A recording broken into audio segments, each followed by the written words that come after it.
What's up? It's your boy Rampage Jackson. I'm here with the best co-host, Bear DeGidio. We're here. We got another amazing guest, but Rampage, before we go into this guest, we are having the biggest sale of the year. JAXXON.com up to 50% off site-wide. The best-selling chain stacks, our best-selling iced-out chains, sweat-proof, custom class, durable, made to be worn every day, and styles for everybody, from bracelets to chains. Make sure you guys go check out JAXXON.com, up to 50% off site-wide right now. And don't forget, if you're looking for all the limited edition clothing, you can go to JAXXONClub.com. You can use promo code YT15 for 15% off, and you can catch the shorts that we've been training in, the jackets, the eyewear, everything that the guests have been wearing. We appreciate everybody's support. Before we jump right into this podcast with this amazing guest, we just want to say thank you for everything you guys have been doing. Leave comments and make sure you guys tag us on Instagram if you've been picking up some pieces.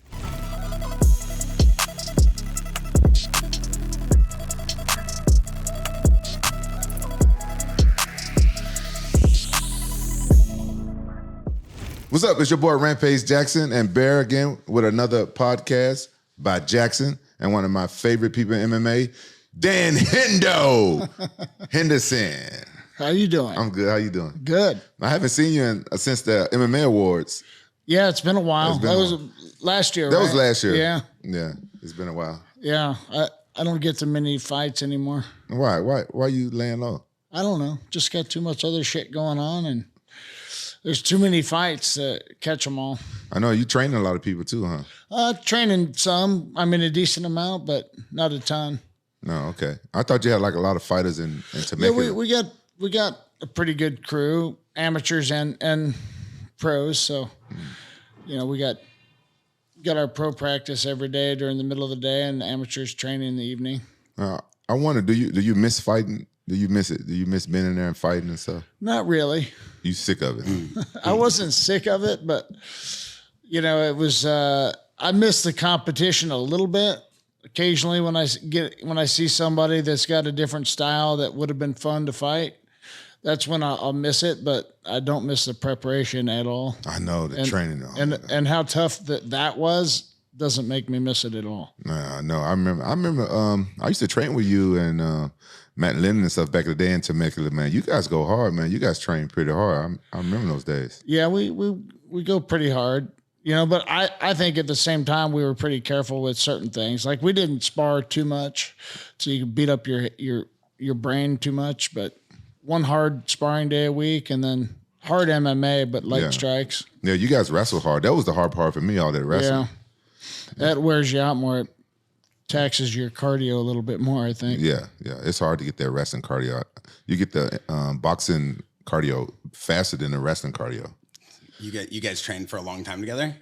We trained for a couple of fights. I used to live in Huntington out here, and that's when I think I first started training with him, where he was at Tiki's gym. Yeah, Tiki's gym. When Tito was over there. Yeah, and him and Tito, you, and I don't know. There was a couple other guys. Was Antonio McKee there at that time? No. Oh, okay.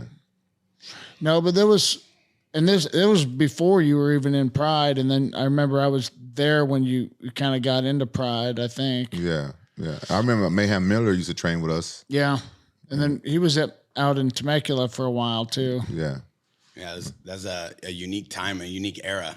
I feel like he is the second guest we've ever had on the podcast that has actually fought. Like you guys have actually fought each other. Oh, for real, yeah. And Chuck and him, yeah. And it was during a unification kind of, right? That was 2 fights in a row for you. Yeah, that's right. I was at the fight. I was going to fight the winner, you and Chuck. Oh, yeah.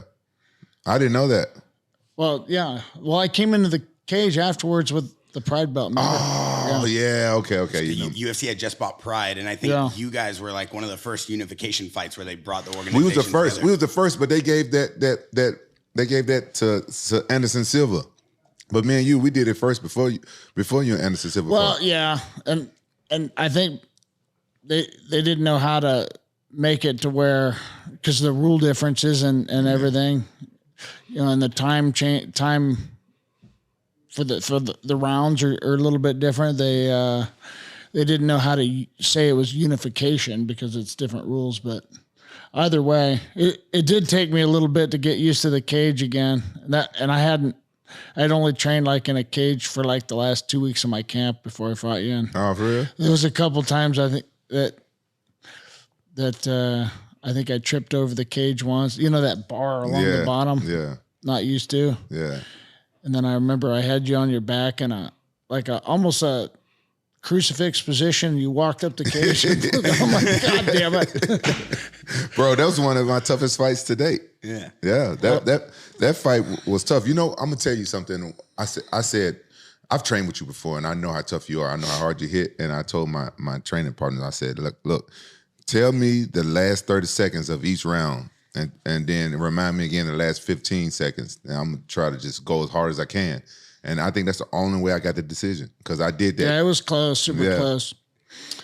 It was pretty close. I did that the whole camp. I think that's the only way I won that fight. And I'll tell you what. I mean, I feel like that might have been the best shape you were ever in for a fight. Yeah, which makes me feel good that you people bother to get in the best shape just because of me. Oh no, I knew there was going to be a tough fight. I knew there was going to be a tough fight. I've seen him. Like I said, Dan has been one of my favorite fighters for a long time. Him and Fedor, and I've seen him. And once he knocked out Fedor, I was like, damn, It's a unique thing though, right? Like when you guys are training with each other and then have to kind of face off with each other in the ring. Like, is that play into the psyche of getting ready at all, prepping for the fight?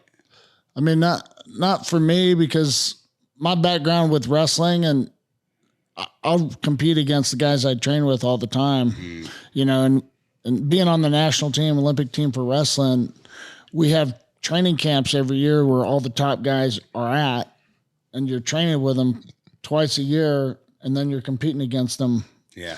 A couple times a year also. So, and for me, I had to psych myself out. I had to get mad at Dan because he had that belt, and them well, you had a belt too. I know, but you guys teabagged your belt, and I kissed the belt. He didn't tell me. I didn't do that. He didn't tell me. That was my boy, corner guys. But he didn't tell me that I'm kissing a teabag's belt.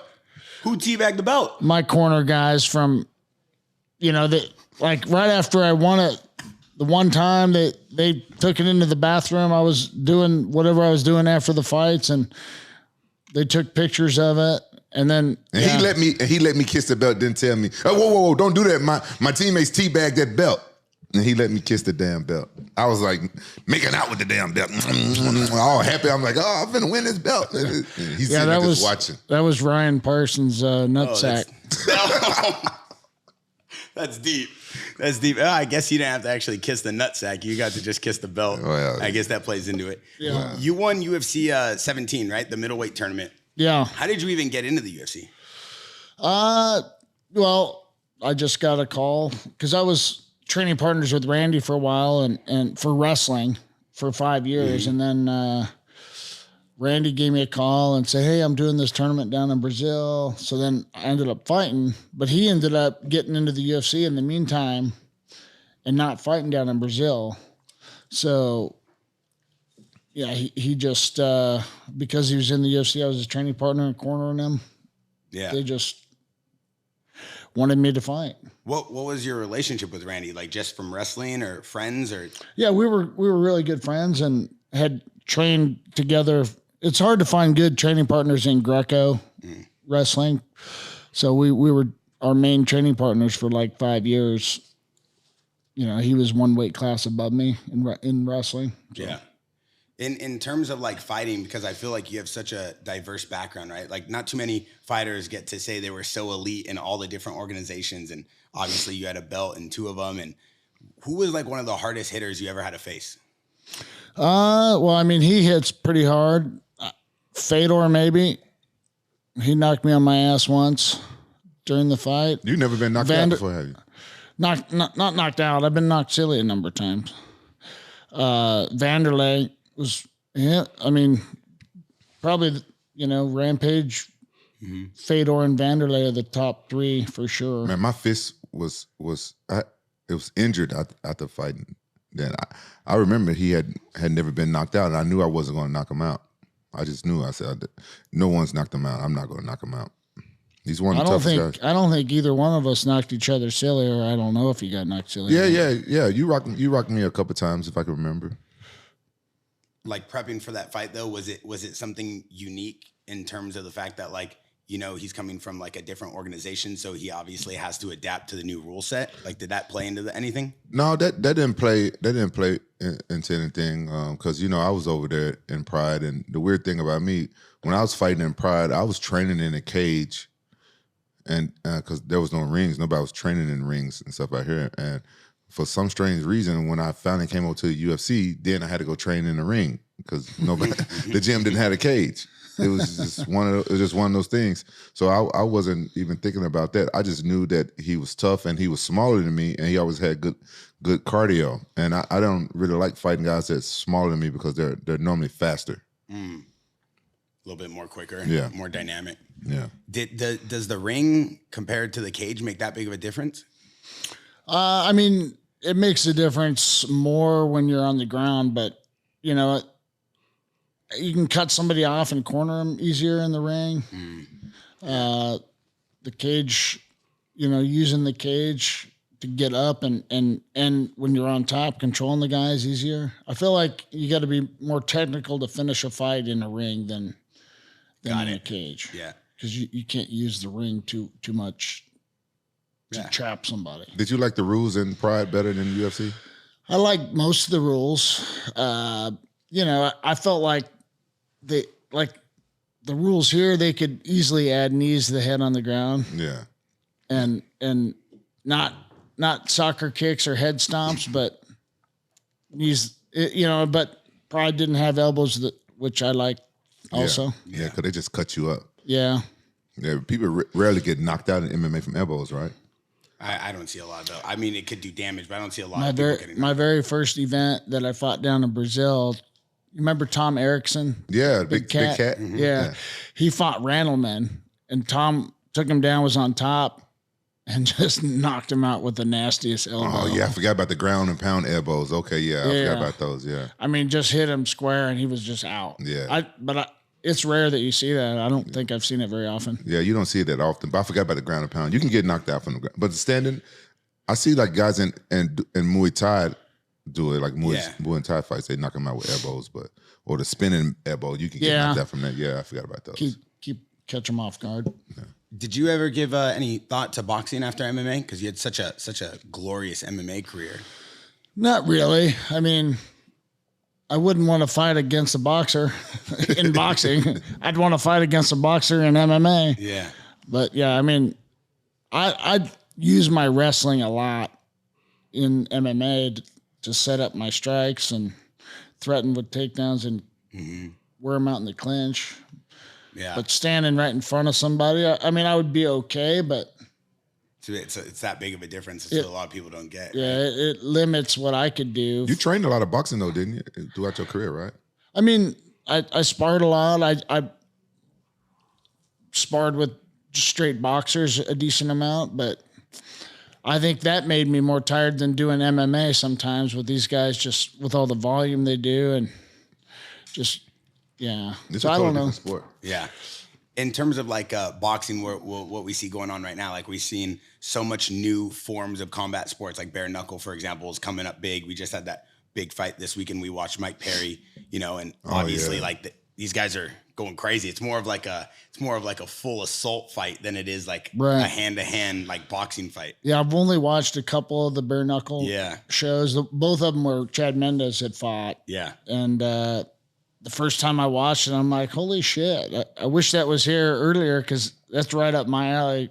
Really? Being able to dirty box is like, if that was legal in boxing, I would 100% do that. Being able to clinch a little bit and grab a hold of them and uppercut them. But you don't mind doing it with no gloves on? I've never done it, but I mean, never hardly straight fight. So I don't know. I probably would hurt my hand a little bit or have to be real careful, but. Did you see the fight this week? I didn't. I didn't. Did you see it? I saw some highlights. I missed it. It was so many fights on this weekend. Oh my God. It was insane. I mean, just watching these guys go to war though, with no gloves on, like, do you think training for a fight with no gloves on is a lot different than training for boxing with gloves on? You know, I think it'd be a little tougher on your hands and the guy's face. Yeah. I don't think they train with no gloves on though. I think they still train with boxing gloves or MMA gloves. Yeah, if I was going to do it, I probably would just train with MMA gloves, spar with them a little more just to protect your hands. Yeah. When they first started putting gloves on people in MMA, I mean, I was fighting back then. I don't know if you fought. No, I wasn't fighting it. Yeah, with those rules, where gloves were optional. I mean, it was more about protecting your hand than the guy's face. When did you come to MMA? When did you start fighting? What year? You remember the year? 1997. Damn, that's. I think I graduated high school in '98. Were you born? I just turned like 5 or something. I was born in '78. I think I went to college. I actually didn't graduate high school. I skipped 12th grade and went straight to junior college because I was already like 17 years old in the 9th grade by the time I changed my shit around. 17 years old in 9th grade? Yeah, wow. that's when I started wrestling. And would you just get a GED and? No, I didn't even get it. You didn't get a diploma? Because I went to junior college. You didn't need that. Oh, you didn't? I was taking it. Did you go to, what junior college you go to? Lassen. You heard of that one? Oh, yeah. Yeah, I went up there to wrestle. I think the coach recruited me because I thought because I was getting better at wrestling, but I found out because I can make the other wrestlers tough. I was just recruited me as a training partner. What? Yeah, I sucked in college. Yeah, that's a thing. I guess because I was tough, but I started getting better. I started getting good at wrestling in junior college. There was a number of monsters on my team, and then I got injured. Yeah. Speaking of wrestling, did you hear DC on the broadcast this weekend? I did hear it. I didn't quite understand what he was talking about, but he was talking during the fight how the control of the fight was going and how he said, being a few steps ahead of his opponent. And then he mentioned, when I was fighting Dan, it's kind of the same concept. I was always a few steps ahead. What do you think he was trying to mean by that? What's the point? Well, he did control me on top pretty well, but I don't know if he was a few steps ahead. I think he was just a few pounds heavy for me. He was heavy and he knows how to put his weight on you. Yeah.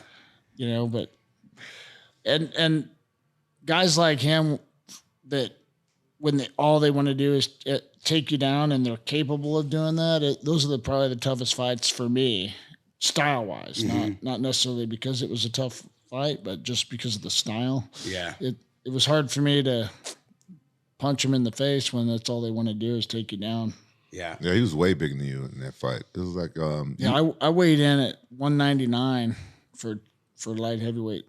Yeah, I mean, speaking of styles though, like you have a guy like Israel Adesanya, for example, that 185 title run. Do you think he did enough with his style and the way he like competed to kind of surpass Anderson Silva, like in terms of like greatness in that division? Well, I think he did a lot. I don't think he did as much as Anderson Silva did, but he also didn't test positive like Anderson Silva did. What? I didn't know that. Anderson Silva tested positive like twice, I think. In the UFC? Yeah, one was. I don't know when the first one was. One was after he was coming back from his leg being broke. On his comeback, he might have been doing some stuff, but I think he tested positive one other time also. Yeah. I didn't even know that. So I just put a check mark on him, an asterisk, whatever you want to call it. But does something like that? Because you never know how long. Put the same he was thing doing on like a guy like John Jones, that same asterisk. In my mind, yeah. Really? So you wouldn't give John Jones a GOAT title because of that? It would be tough to. I mean, yeah. I mean, it'd be like Lance Armstrong in cycling. Us coming from you Pride. Know what I mean? Yeah. No, it makes sense. And John Jones tested positive more than once also. Yeah, like two or three times. Some of it was for recreational. Recreational use? Yeah. What do you think of like UFC ending their relationship with USADA? You think that has anything to do with anything? I think they didn't have enough control to overlook certain things. Maybe, I don't know. I have no idea why, but I think it's not a good look to do that. I mean, to have a third party doing that for you is a lot better than doing it in-house. There's rumors that they want Conor McGregor to come back, and they didn't think that he was going to pass. USADA. Yeah. And what do they have to have 4 or 6 months or something of drug testing before he could fight? Something like that? Yeah, something like that, yeah. Do you find it funny that, in Pride, they didn't test for steroids, so all the fans think that we all was juicing over there. They think every fight in Pride was juicing. Yeah, it was the way they did their drug testing, because I came from being in 2 Olympics and USA Wrestling always had no advance notice drug testing, kind of like what they've been doing the last few years in the UFC. But I came from that. So when I went to Pride and they hand you a paper cup with some Japanese words on it and say, go ahead and go to the bathroom, bring it back when you're done, and you just set it on the table, not even sealed or anything. Yeah, they didn't even watch you. It's 100% different than the way that the regulations are with USADA and WADA. Yeah. So was everybody juicing in Pride? Not everybody, but I'm sure a lot of people were. I'm sure a lot of people were. Yeah, I'd never touched steroids. I've done like testosterone after I fought John Jones when it was okay by the UFC to do it. I was one of the first to start that. I asked them. Really? I was like, I don't want to do that. That's like steroids, isn't it? And found out more about it. It's just replacing your hormones. And then I asked the athletic commission, and they said, yeah. So I think I was the first one to open that can of worms, but then everybody else kind of abused it. Yeah, really fucked it up for Chael Sonnen abused it. I keep it real. Vitor Belfort's labeled as like the TRT era, right? Like, I mean, he kind of really brought that to a whole new level. He's a legend. He's the epitome of the poster child of what testosterone can do to your body. I think he was doing it. I think he was doing it right though. He was doing it smart. Like when I first took it with John Jones, I after the John Jones fight, I felt effects immediately. You know what I'm saying? I got injured in that fight, and it healed me up, and I felt good. But after that, when I was taking it, I didn't feel anything. I started gaining weight, so I guess I was doing it wrong. Then I just fucked it off. I just stopped doing it. Yeah, I wasn't doing a lot, just enough to keep me in the normal range. Yeah, I mean, you were fighting for a long time, though. I mean, your career span over the course of so many years, and at that age, you were still elite. Do you think? And they cut it out, too. They just made us quit cold turkey, and I didn't have a problem when I did that. I didn't start feeling my age until I was probably the last couple of years I fought. So I was like 44, maybe. And I was just feeling a little bit where I wasn't recovering fast enough. Mm-hmm. After practice, I'd be laying on the couch and not hanging out with the kids or doing those kind of things. And Did your training change though when you got older? Because I still want to do some boxing before I get too old. Did you train like less harder, or did you? I trained as intense, but I didn't have to do a lot of the other things that you would do to learn stuff to where you at too, like a lot of drills and a lot of just repetitive stuff. I didn't do as much as that. I just did. And I cut back on certain things, but I did my cross training cardio a couple times a week. And then my 5 days a week, I'd have hard practices, but that was it. Did you run? Did you keep running and stuff? I did. I couldn't run because of my back very much, but I did a VersaClimber and Aerodyne. And it's just as good, huh? Yeah. I mean, for me, it was a love-hate thing.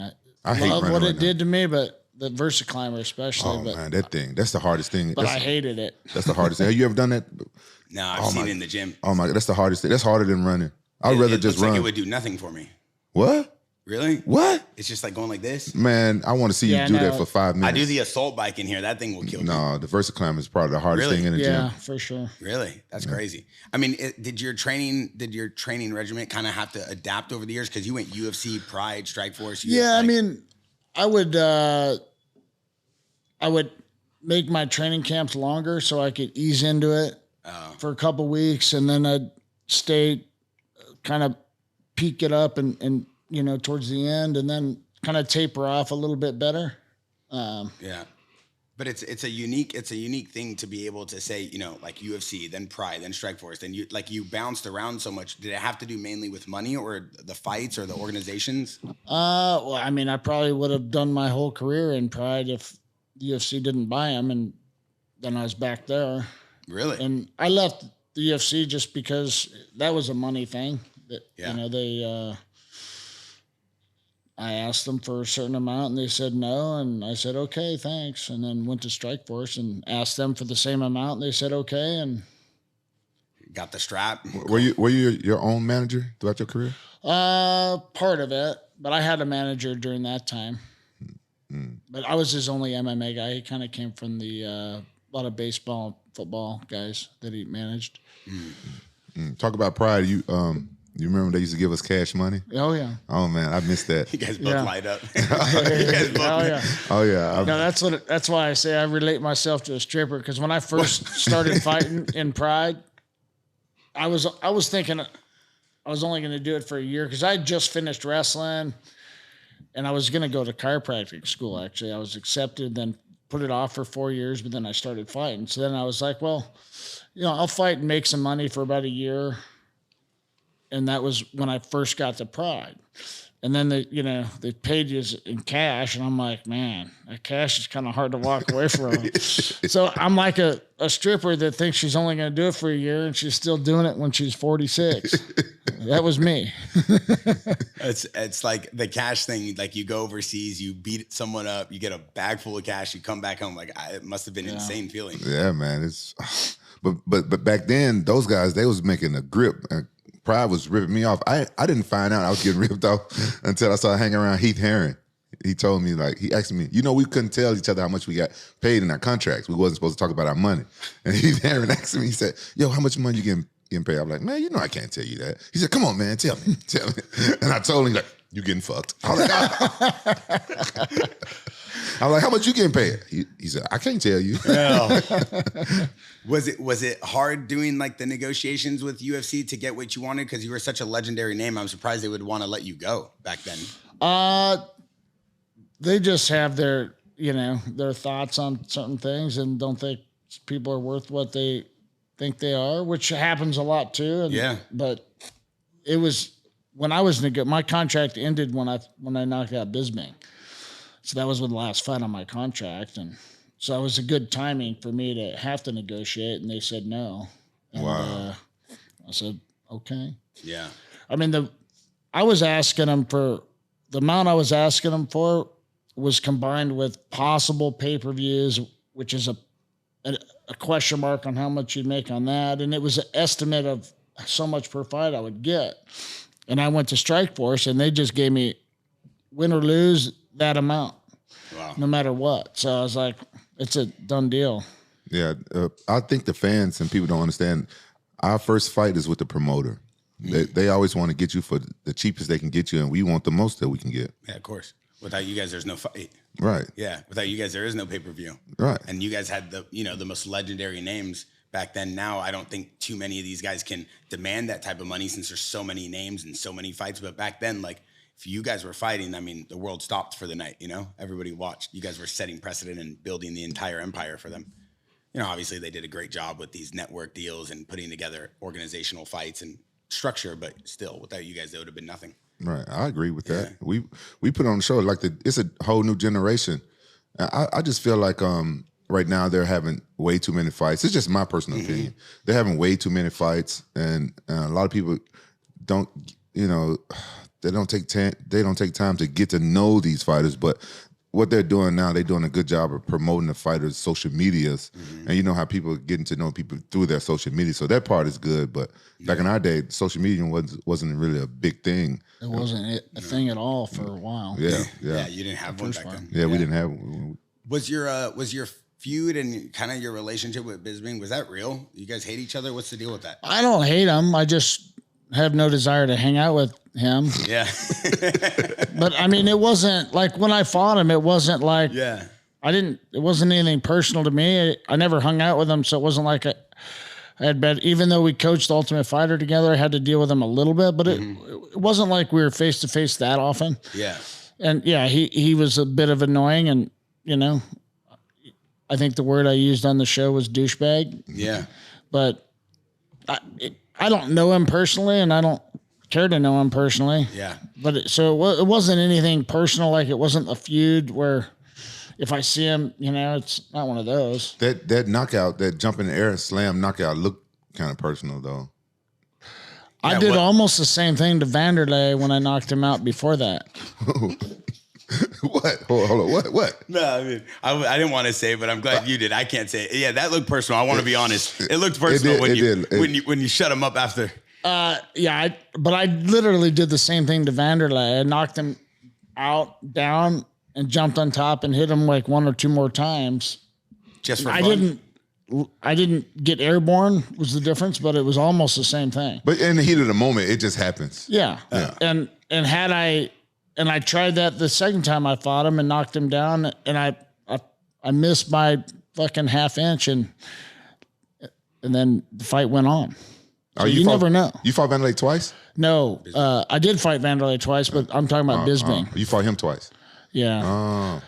My last fight of my career was against him in England, in Manchester. It was a brawl. I don't know why I don't remember that one. The first one, and then they did Ultimate Fighter, and then his retirement fight. Yeah. Was I cornering Big Bisping when you knocked him out? My memory is really bad because I remember one time. I don't think you were, but I never cry. Maybe you were. I never cried, but me and Bisping, we like brothers, especially back then. We're not as close now because some bullshit happened between our managers and stuff. But you know, like me, Congo, and Bisping, we was all like brothers. And I never got cried when I got knocked out. But when Bisping got knocked out one time, I thought it was him. I cried in the locker room. I felt he got knocked out that bad. I felt really bad, bro. Really? And I'm almost ashamed to say I never cried. Like some of my family members die and I don't cry. It's like, weird. You felt bad for him that he had to go through that, or you felt bad that the world had to see it? What'd you feel bad about? He's a fighter. I think it's something like felt bad. I felt like at the time maybe I didn't help him good enough in training or something. It was something like that, and I just felt bad for him. And I remember crying in the locker room, like, "What the fuck is wrong with me? Why I'm crying?" And I never cry. It's weird. Yeah. You ever cry when one of your boys get knocked out? No. I wish I had a different answer for you. Come on, Dad. Two times now, brother. You let me kiss a teabag belt, then you leave me hanging on the fucking crime. He looked straight at you and he said, "Absolutely not. Absolutely not." No, I mean, I wish I could say something different, but no, I never. I felt like DC when he cried in the ring, like when he got knocked out. That was unique. That was unique. I'm sorry to be making fun of DC about that, but you know, he like this weekend, somebody power bombed somebody, knocked him out. He was like, "I never seen that before." I'm like, "What you mean you ain't never seen that before?" Like I did that shit first back in fucking Pride with Ricardo Arona. Like, oh, that happened this weekend. Yeah, I think it happened twice. Oh, I must have missed that one. But yeah, you definitely did that bad. Didn't you cut your head eye open too? Yeah, because his head bounced off the mat and banged into you. Yeah.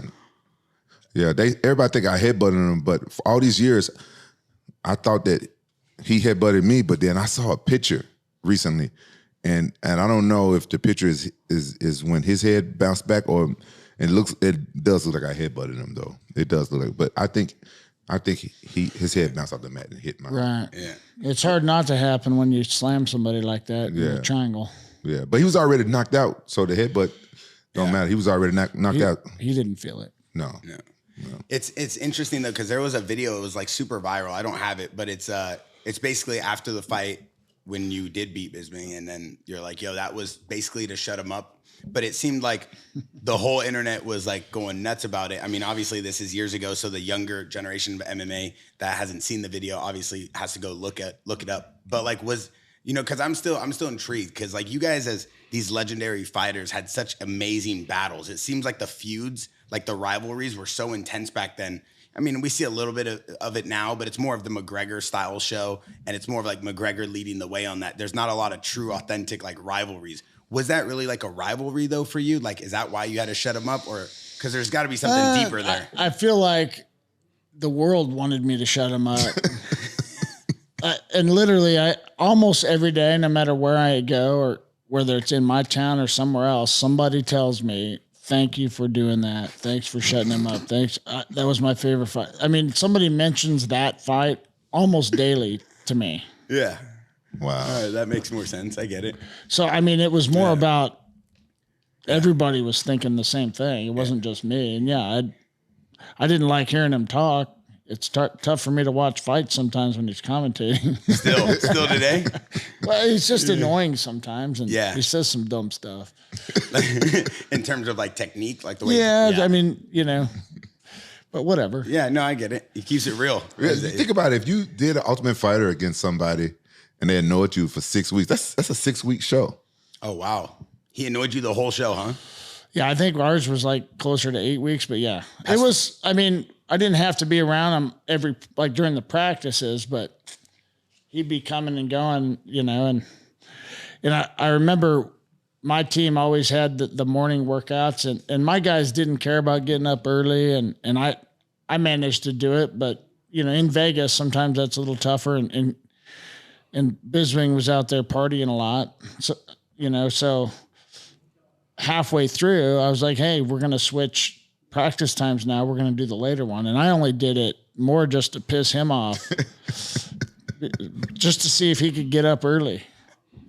So Did he get mad? Did he get mad? Oh, he fucking threw a fit, and he ended up having to do it though. So mind games. Oh yeah, the whole time, huh? Were you excited to have to fight him after that show though? Yeah, absolutely. I mean, I was, like I said, but it wasn't like a personal thing. It was just more about. Yeah. I knew that he didn't have that many tools at that time for my style. Yeah. I mean, your striking was very like aggressive, but I also feel the way you like mold fighters back then, right? Like I feel like you have a very unique sense of style because your technique seems like you would attack, but the minute you wanted to control them on the ground or the minute you wanted to take them down, you had your way with these guys. It seems like a guy like Bisbing that I would have to fight you at the time would have to have some crazy technique to kind of like stop that. Right. And I felt like he didn't have the power. Yeah. To where it would make me nervous to, you know, where I would think about taking him down. But I knew that after I hit him a couple times, he would probably try to take me down. And he did, at least, you know, one time. Yeah. I remember in the fight, you know, he tried to shoot on me and I kind of just stuffed it real and smiled. And I heard the crowd kind of giggle or laugh a little bit. And I think that's why I smiled also, just because it was funny to me. Like he tried and, you know, got to try again. I mean, he shot from way too far away and it wasn't the best shot anyway. But it was a Hail Mary shot. Yeah. Something just to get a little action going. What is like the toughest opponent you think in terms of like understanding the training that you would have to go through would have to be a lot different over your MMA career? Because you fought in so many different organizations. Was there ever one opponent that really not scared you, but really had you on the fence a little bit when it came to training for the fight? Well, the one guy that was a big question mark that I didn't know a whole lot about him and nobody knew him that well. And he had a lot of fights, but not. And I think it might have been his first UFC fight was Paul Harris. He's just one of those guys that was super dangerous and kind of a leg lock specialist. So you got to be real careful with certain things. And so that was a guy that I was a little nervous about, but not nervous in that way. Just knew that his style the fight could go the wrong way real quick, you know. Yeah. So were you surprised that you knocked out Fedor like that? A little bit, yeah. I mean, I was expecting to kind of go 2 or 3 rounds at least before I'd maybe be able to wear him out. I was gonna get him in the clinch and try to wear him out a lot. But he's a heavyweight. He was like bigger than you. Yeah. Were you 205 at least for that one? I had to weigh in over 206 for them to call because it was a heavyweight fight, and the athletic commission in Illinois was where we fought in Chicago was said you had to weigh in. So I drank some water and stuff before weigh-ins, weighed in at 206.5. Yeah. Wow. So I walked around normally 203, 204 probably. Mm-hmm. Yeah, that's a good on average. Yeah. So that camp you just ate whatever you want. You didn't. Almost every camp that I had, except for when I fought 185. Oh, you didn't have to go on in a special diet except when you fought 85. No, yeah. Must be nice. Yeah, I know, right? That's what I was telling them. I'm trying to cut weight right now. Shit. It's the hardest Some of the fights that you've been at heavyweight, you look like you did the same. Shit, hell yeah. Fuck. Man, I tell you, every year I was getting fatter and fatter. I know, and there was a couple fights that I was like, you know, excited to see you fight, and I'm like, you know, you get in there, you're out of shape looking, you know, and you get a little tired in the fight, and I was like, I didn't cry, but I was pissed off. But you look good now, though. No, you actually you do look. Yeah, you look great. I got tired of being fat, man. I got tired of being a fat ass. I just one day just looked at myself in the mirror about getting in the shower. I was like, who is this guy? Well, I'm getting to that point right now. I got to start. My belly's getting a little bigger. That comes with age. How old are you now? I'm 53. He didn't want to say. No, I had to think about it. I'm 53. Oh man, he got to fight Shannon Briggs soon. He got like 2 Yeah. months. He's gonna do a big fight. We've been doing the fight camp out of here, and I've been excited to watch him get in shape. Awesome. Yeah. I want to do some boxing. In boxing? Yeah, and you know Saudi Arabia, they paying good. Are they? Yeah. I want to try a couple fights out there, then hang everything up. Yeah. In terms of MMA, like, do you have like a top 3 that you kind of grew up or while you were fighting that you looked towards as like a North Star, like your top 3 of all time? Obviously, it's hard, but Well, Fedor was one of them for Really? sure, especially being in Pride that many years. yeah, Yeah, I don't know. I'm sure Randy was my training partner, but I still looked up to him. And Yeah. I'm sure it was kind of a mutual thing that yeah, we were good friends and good training partners for so long. I don't know. I mean, I'm sure there's been a number of guys over the years that, that you look at and you try to aspire to be, or, yeah. Man, he was in the beginning. It wasn't that many people before him. Right. A lot of people don't get to have a top 3 when you're setting the pioneer ground stages. Yeah. In terms of wrestling, was there someone that you looked after, like in terms of like, wow, this guy's like super dynamic, his technique was insane, or Well, someone you Dave Schultz. Dave Schultz, Yeah. 100%. He's like a legend. Man. yeah. Yeah. Is he still alive? Is that the one that got killed by He DuPont? got killed Oh, that's by the one. DuPont, Okay, that's yeah. the one. Yeah. His brother is the one that's still alive. Mark. You know him personally? Mark fought in UFC at least once. Oh, for real? Yeah. Way back.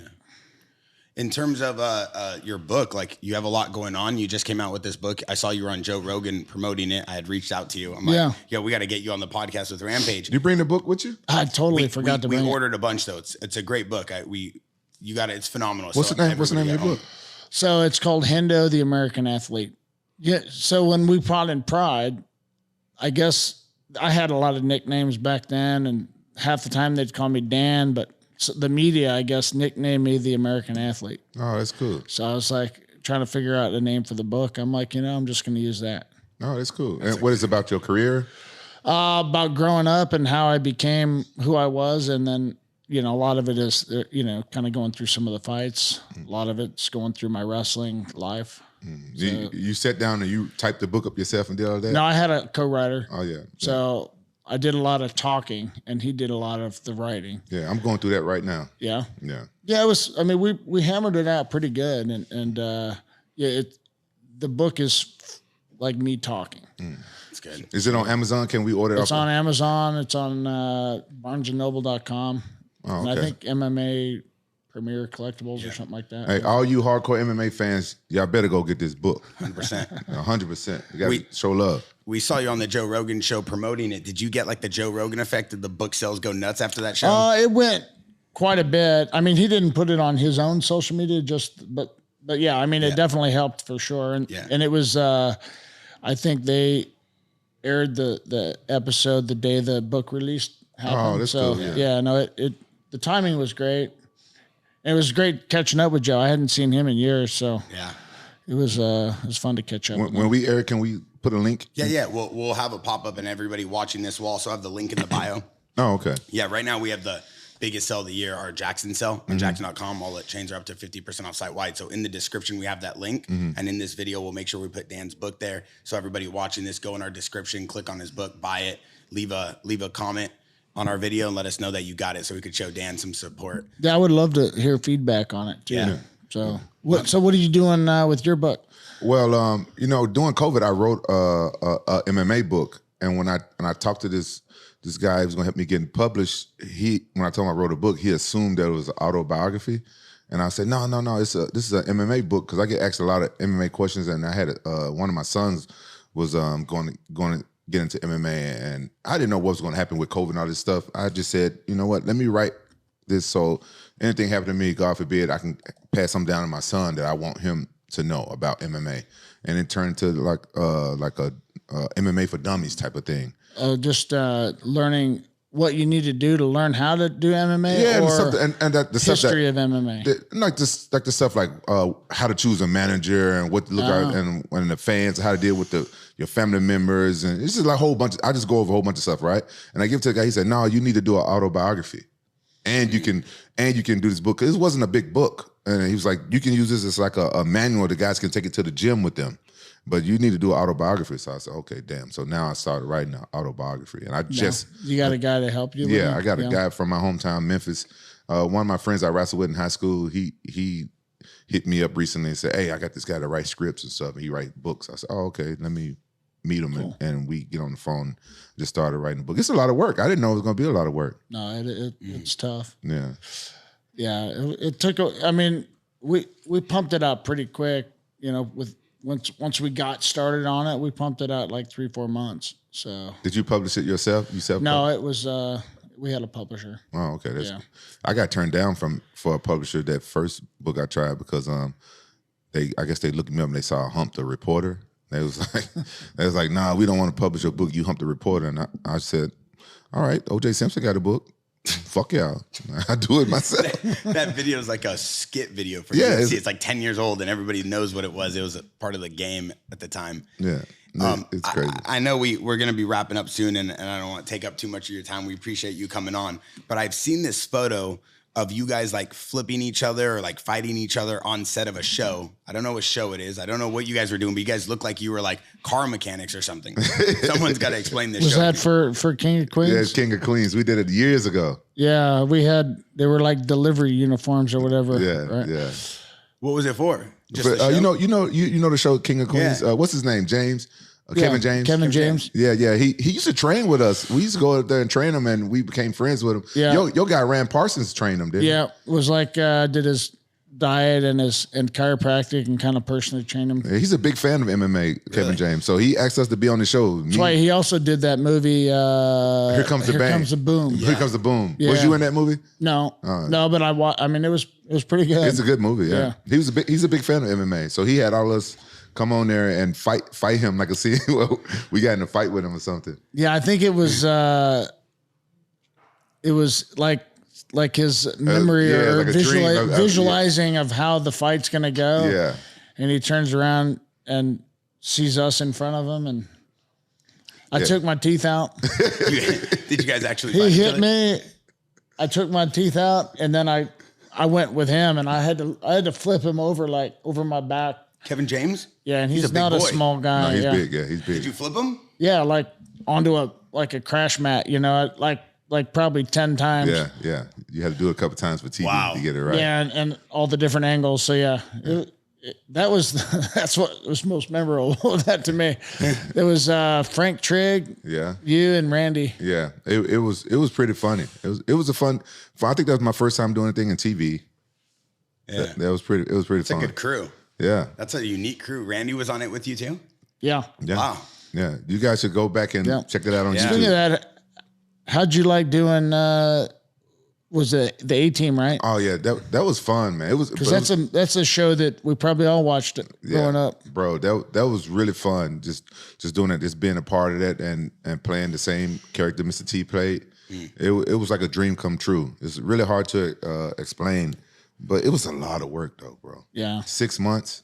6 months to film the A-Team? 6 months to film the A-Team. It was good. You worked with Bradley Cooper on that, right? Yeah, I was. Bradley Cooper's cool, man. He's funny. He's cool. He reminds me of Tiki. Him and Tiki are almost like the same person. Tiki, the manager? Yeah, they almost like the same person. Bradley is super cool, and Liam Neeson. He's really dope. I work with Jessica Biel. Me and her she used to come to my trailer and play COD with me, Call of Duty. No. Yeah, she's like one of the coolest chicks ever. I met her on the set of one of Kevin James's movies. The Here Comes Chuck and Larry. Chuck and Larry. He did that with her, huh? Yeah. Memorable moments in your career. Is there one moment that just speaks out the most to you in terms of your illustrious? You had a great career. I don't know. I mean, obviously, one of the bigger sense of accomplishments was fighting Vanderlei and getting the second Pride belt. And then, Fedor, of course, because who he was. But the toughest night of fighting I've ever had in my career was when I fought in that like the unlimited weight class tournament. It was a 32-man tournament in rings called King of Kings. So I had 2 fights in the first part of the tournament in one event, and then we come back for the finals, and it was 3 fights in a night. How long was it, a break between those 2 fights and the 3 fights? A couple months. Oh, okay. So they had 32 men in this tournament, but they did it the first half of the bracket one night, and then a month later, the second half of the bracket, and then a month later, the finals. But yeah, I fought Gilbert Ivel. Remember him? Yeah, he's a big dude.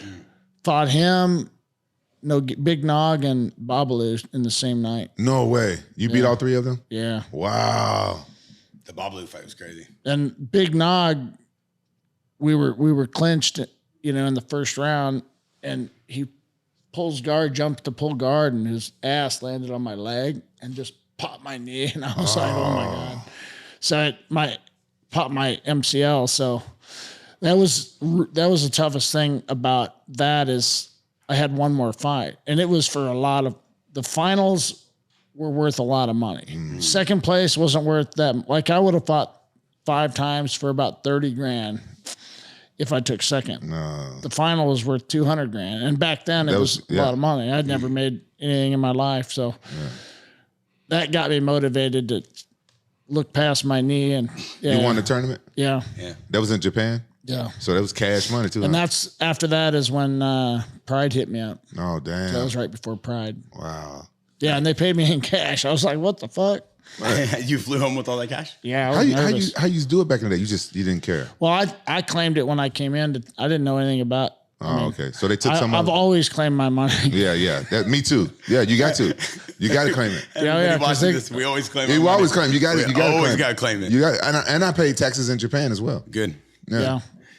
And as we wrap up, is there someone you wish you could have fought that you never got to fight? Well, I've said it before. I mean, I was scheduled to fight John Jones. Yeah. And my knee Yeah. got tweaked in practice. Yeah. That would have been a good fight. And I was probably the best prepared I've ever been in my life. How do you think you would have done Especially with against John his style. Yeah. Which is tough for some people, but I think I would have been, I think I would have fucked him up, but. Really? Yeah, I mean, I was so ready. You remember big, tall Cyril Diabate? Cyril Diabate. He's from France. Was a K1 guy. It's not the guy. He fought in the UFC. It's not the guy that I fought. I don't think so. I fought a guy named Cyril Abadi, but it's not the same. No, Okay. I don't know this one. No, he's 6'6" and from K1. So I had him. So I was super prepared. I had him and a couple other real tall, long guys just to get used to that. And you had a long jiu-jitsu guy? I mean, I had a couple long guys. Yeah. Vinny was pretty tall. That's why I messed up in the training camp. I didn't have any long guys to do jiu-jitsu with.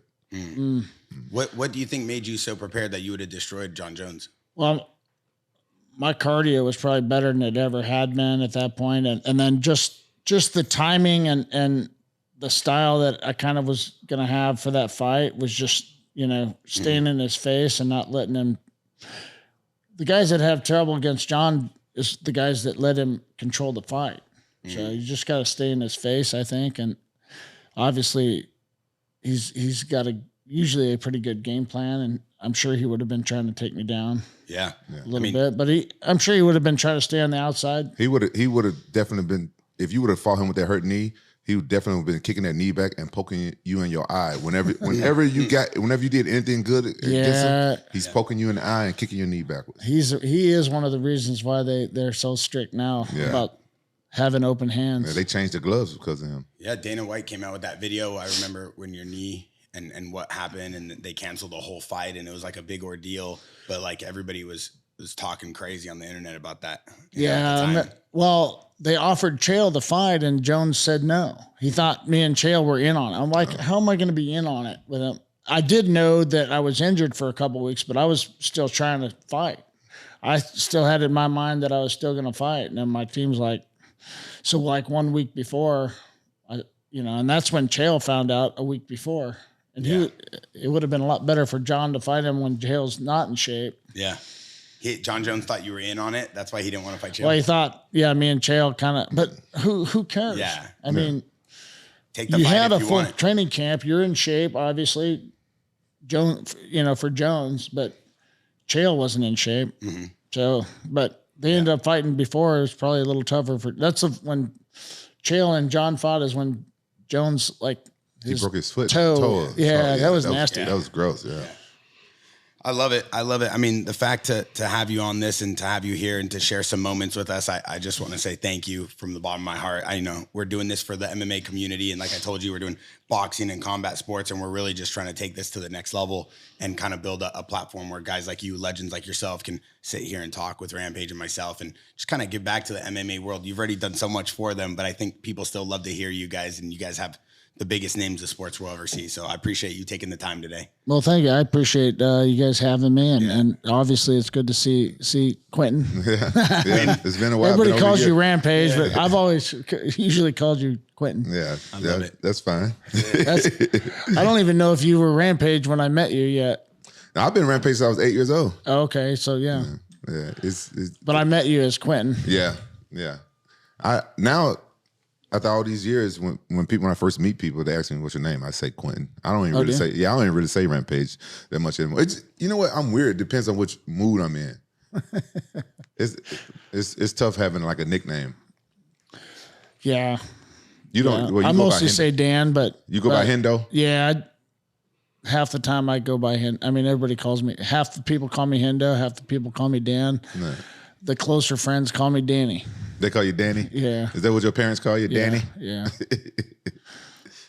Yeah. That's cool. I love it. And obviously it's good to just watch you guys kind of go back and forth and hear a little bit about the good days. I think a lot of people call it the glory days, but it's the good days. I think still having you guys. I miss those days. I wish Pride was still around. Oh, me too. I just said that like a week ago to somebody. What do you think about Risen though? It's almost. I think it's Pride and K1 had that pissing contest, and they both kind of just went downhill from that. And I don't know why because Pride started, or it wasn't. What did they do before Risen? It was Dream.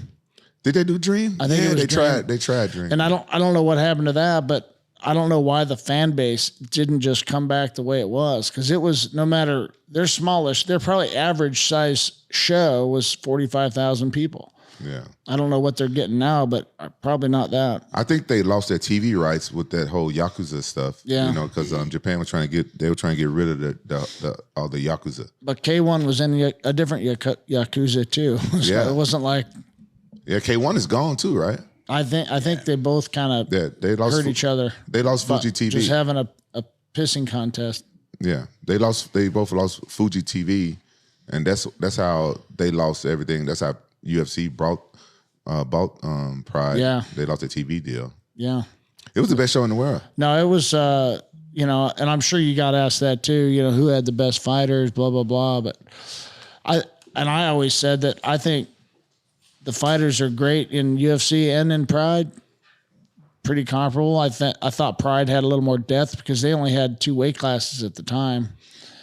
And then, I felt that just the show that they put on was unmatched. Yeah. They put on a show, fights and a show. Yeah, yeah. The UFC wasn't up on that.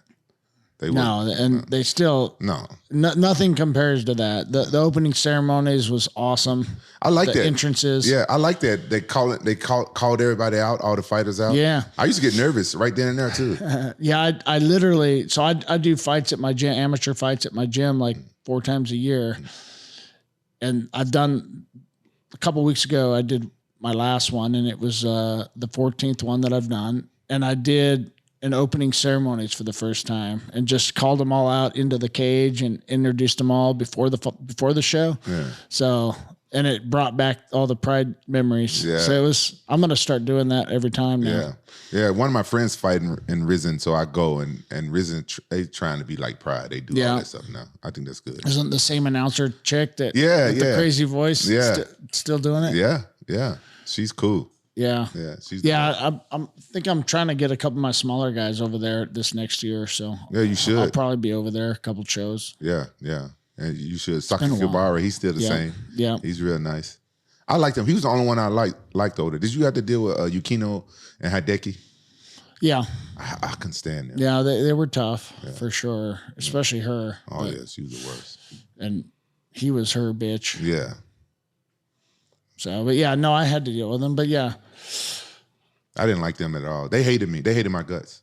Oh, really? Oh, yeah, they hated my guts because Sakakibara, he's the one who found me in Pride. I mean, in King of the Cage. Really? Yeah, he's the one who walked up to me in King of the Cage. And what was his role? Because he wasn't the president of Pride when I first got there. He was the vice president. It was the guy that he ended up killing himself in the hotel. But yeah.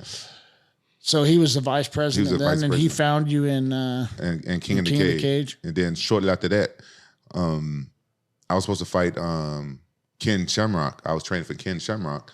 And then Terry Trevorcock was like, hey, that fight with Ken Shamrock is going to get postponed. We got you Sakuraba. I didn't know who Sakuraba was. I didn't know much about Pride.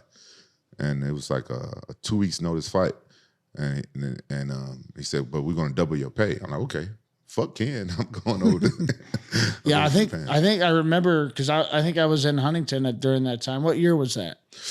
Oh, I'm bad with years. That's probably like I would like to say it was like 2001, 2002, around there, 2001.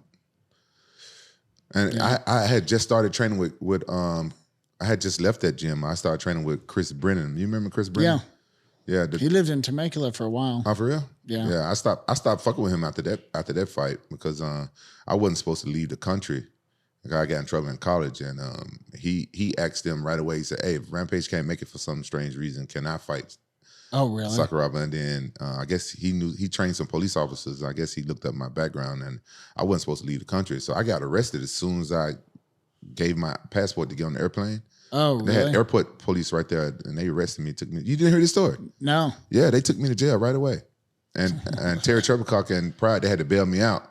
And then I went to Japan the next day, and they didn't tell him. He didn't know I was there. He kept going, and he had all his fight equipment and stuff there. Oh, so he was going to. So you ended up having two fights, one with him.